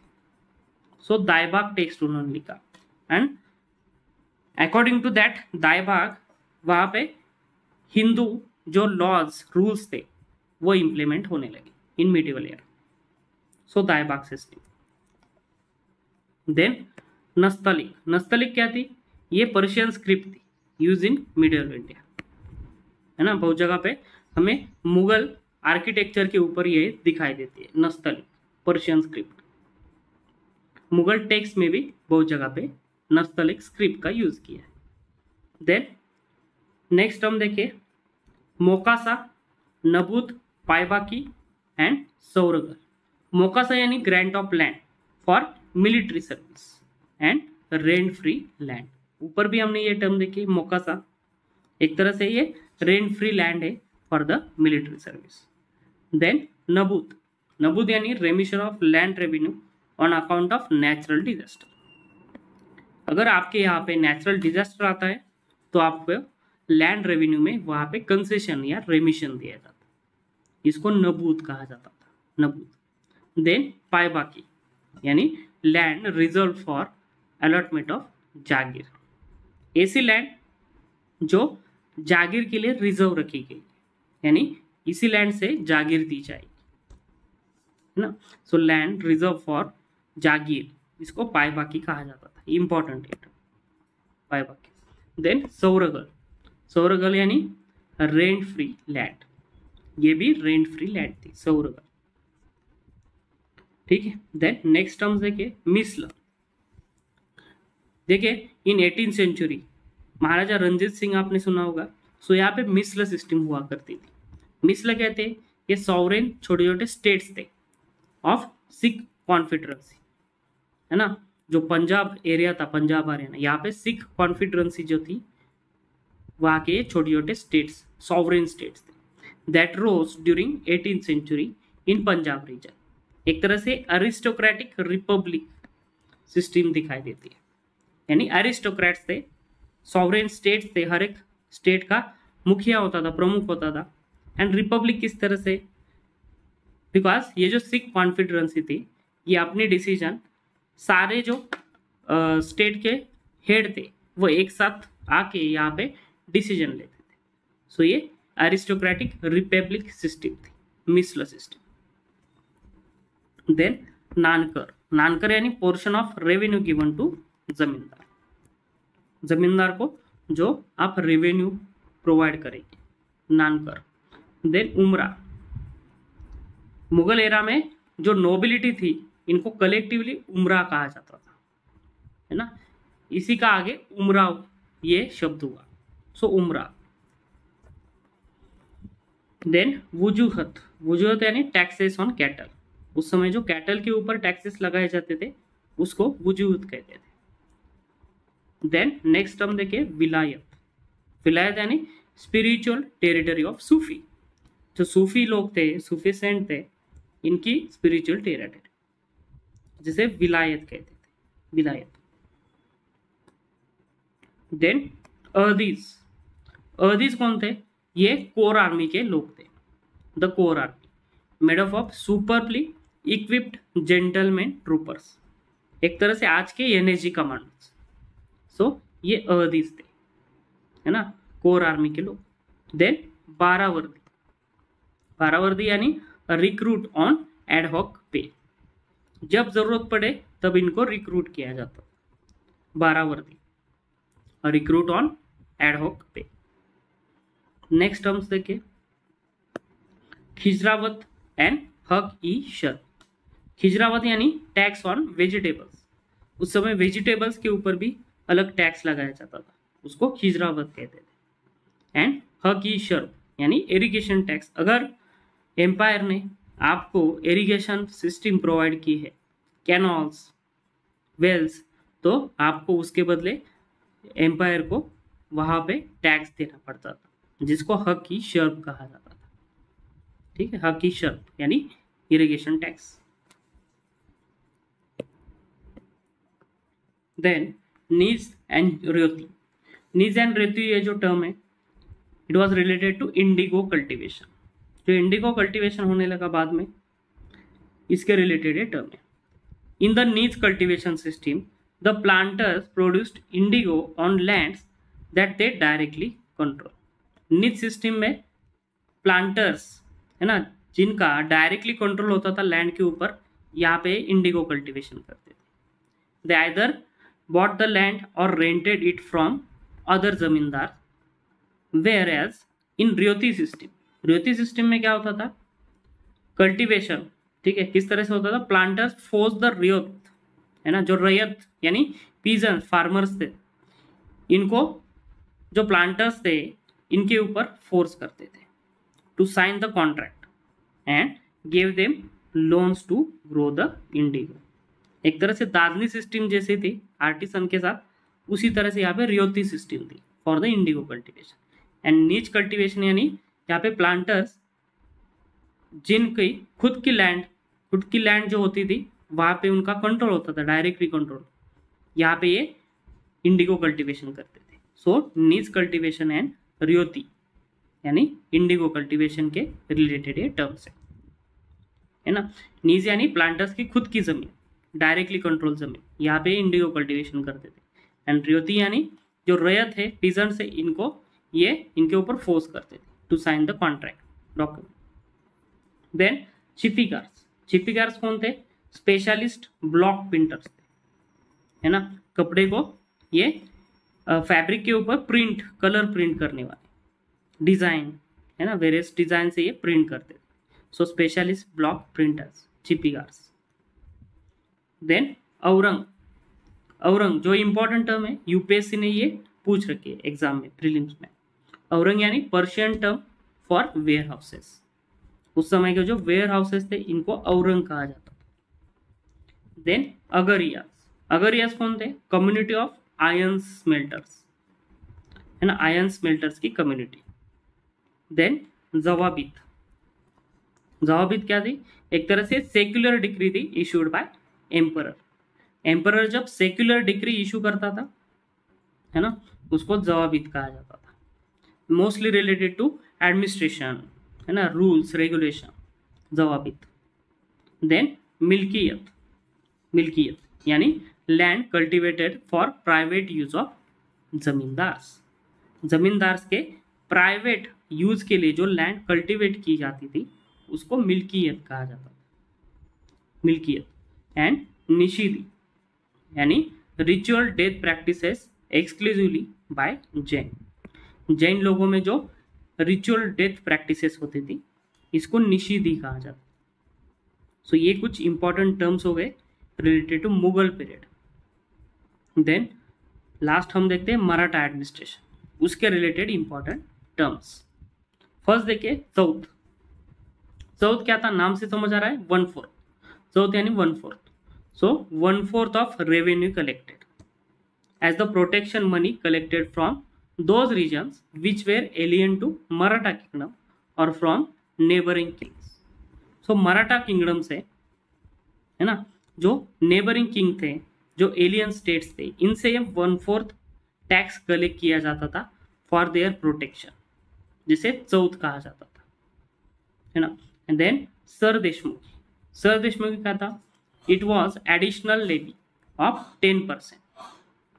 Additional 10% tax था, टैक्स नहीं था, एक तरह से लेवी था, surcharge on those lands which the Marathas claim hereditary rights, जिसके ऊपर मराठास ऐसा कहते थे कि हमारा यहाँ पे हेरिडिटरी राइट है। एक तरह से छत्रपति शिवाजी महाराज का ये क्लेम था, Sardeshmukhi was link to his claim as a ruler of possessing superior rights over all the Deshmukhs of the area. जो मराठा एरिया के देशमुख थे, जो अपने अपने एरिया में लैंड रेवेन्यू कलेक्ट करते थे। सो छत्रपति शिवाजी महाराज एक तरह से उनके सर देशमुख थे, सुपीरियर, एंड फॉर दैट वो यहाँ पे additional levy as an 10% tax उनसे कलेक्ट करते थे, है ना, from the Deshmukhs of the area, Sardeshmukhi. Then मुलुकगिरी, ये एक तरह से अरेबिक टर्म है, मेड फ्रॉम मुलुक। मुलुक यानी कंट्री, एंड ग्रिफ्तन यानी टेक, यानी plundering raid on foreign land. बहुत बार मराठास क्या करते थे, जो फॉरेन लैंड थी, अपने एनिमी कंट्रीज थे, इनके इंपॉर्टेंट टाउन्स, इनके मार्केट प्लेसेस यहाँ पे प्लंडर करते थे, लूट एंड प्लंडर, इसको मुलुकगिरी कहते थे। जैसे छत्रपति शिवाजी महाराज ने सूरत लूटी थी 2 बार, है ना, सूरत के ऊपर इन्वेजन किया था, इसको मुलुकगिरी कहते थे। Then Ashtapradhan Mandal of Maratha administration, है ना, मराठा एडमिनिस्ट्रेशन में जो अष्टप्रधान मंडल था, एक तरह से काउंसिल ऑफ मिनिस्टर्स हुआ करते थे। अष्टप्रधान यानी 8 मिनिस्टर्स, है ना, यहाँ पे 8 मिनिस्टर्स थे। कौन कौन थे, सबसे इंपॉर्टेंट था पेशवा। पेशवा यानी प्राइम मिनिस्टर, मराठा एडमिनिस्ट्रेशन का prime minister. Then next important था सर ई नौबत, और उसको सर नौबत कहा जाता था, यानी चीफ ऑफ आर्मी ऑफिसर्स। ये सेनापति था, मराठा एडमिनिस्ट्रेशन का सेनापति, सर नौबत। देन न्यायाधीश, आज भी हम ये टर्म यूज करते हैं, चीफ ऑफ जुडिशियरी मैटर्स, न्यायाधीश। देन अमात्य और मजूमदार, ये कौन था, फाइनेंस मिनिस्टर था, Amatya, finance minister of Maratha administration. Then Sumant और डबीर, इसके ऊपर रिस्पॉन्सिबिलिटी थी डीलिंग विथ आउटसाइडर्स और foreign affairs, mainly foreign affairs, जो नेबरिंग स्टेट्स थे, इनके साथ जो रिलेशन रखा जाता था, इसकी रिस्पॉन्सिबिलिटी सुमंत और डबीर के पास थी। देन सचिव और सुरनीस, ये कौन था, हेड ऑफ रॉयल करस्पॉन्डेंस और रॉयल ऑर्डर्स। जो रॉयल ऑर्डर्स निकाले जाते थे, रॉयल करस्पॉन्डेंस, रॉयल लेटर्स, इनकी रिस्पॉन्सिबिलिटी सुरनीस या सचिव के पास होती थी, और इसको वहाँ पे हेल्प करने के लिए, मदद करने के लिए यहाँ पे चिटनीस होते थे। चिटनीस यानी करस्पॉन्डेंस क्लर्क उस डिपार्टमेंट में। देन पंडित राव, पंडित राव कौन थे, हेड ऑफ रिलीजियस अफेयर्स, है ना, सारे रिलीजियस अफेयर्स मराठा एडमिनिस्ट्रेशन के, मराठा एम्पायर के, ये पंडित राव देखते थे। एंड मंत्री, मंत्री कौन था, head of intelligence, intelligence head. इस तरह से अष्टप्रधान मंडल था छत्रपति शिवाजी महाराज का। देन और कुछ टर्म्स हमें दिखाई देते, बारगीज एंड वतनदार। बारगीज कौन थे, category of horsemen which were paid from state exchange, सीधा स्टेट की जो ट्रेजरी होती थी वहां से इनको सैलरी दी जाती थी, उनको पेमेंट दिया जाता था, यानी बार्कीज। वतनदार कौन थे? Land holder in Maharashtra, Maharashtra के लैंड होल्डर्स, इनको वतनदार कहा जाता था। देन चिटनीस तो हमने देखा। फडनीस, फडनीस कौन थे? डेप्यूटी ऑडिटर, है ना, डेप्यूटी ऑडिटर, जो लेखा जोखा है, इनकम एक्सपेंडिचर है, इसका ऑडिट करने वाले। Then Jamadar, Jamadar was a treasurer, है ना, जो मराठा ट्रेजरी थी उसका ये प्रमुख था, जमादार। एंड दफ्तरदार, दफ्तरदार कौन थे? Chief officer of records department, जो सारा रिकॉर्ड्स रखा जाता था मराठा एडमिनिस्ट्रेशन का, इसका चीफ ऑफिसर दफ्तरदार। दफ्तर यानी जहाँ पे रिकॉर्ड रखा जाता था, एंड इसका हेड दफ्तरदार। सो इस तरह से आज हमने मुगल एडमिनिस्ट्रेशन की सारी इंपॉर्टेंट टर्मिनोलॉजी देखी, देन मराठा एडमिनिस्ट्रेशन की देखी, एंड अदर इंपॉर्टेंट टर्म्स हमने कवर किए। ये सारी टर्म्स हमारे अपकमिंग एग्जाम्स के लिए इंपॉर्टेंट